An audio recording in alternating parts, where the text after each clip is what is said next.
Every time you exhale, you breathe some carbon dioxide, some CO2 into the AIR.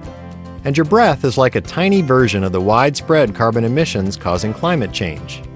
Increases of carbon dioxide into the atmosphere is leading to increases in average temperatures around the world.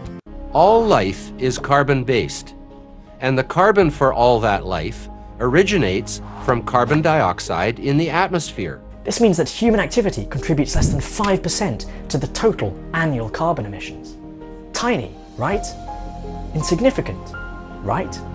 Well, since the beginning of the Industrial Revolution, human activity has produced about 1.5 trillion tons of CO2, and our emissions have only increased year on year, accelerating alarmingly quickly in recent decades. CO2 emissions from fossil fuels, which constitute 85% of our energy use, must be reduced to zero by 2100. If we don't save ourselves from ourselves, we're toast. Alstom specializes in two CO2 capture technologies for power plants: post-combustion, which involves capturing the CO2 after combustion, and oxy-fuel combustion, which produces concentrated CO2 resulting from combustion in nitrogen-free air. In both cases, the idea is to isolate CO2 to avoid its release into the atmosphere.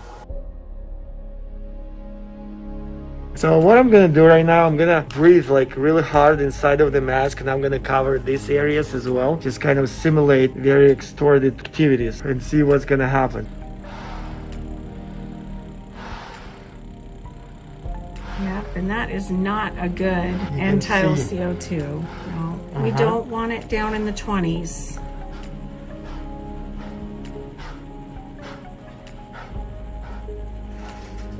So these numbers are definitely not good. Look at that. Good. And I'm actually feeling a little bit dizzy right now. So as you can see, now when you try to wear your mask, and if it's too hot, and that's what happens with your oxygen levels. The idea is to isolate CO2 to avoid its release into the atmosphere. CO2 capture and storage could eliminate up to 1/5 of the CO2 coming from power generation. With its technologies, Alstom is offering solutions that ramp up the fight against global warming. It's a long struggle that has only just begun.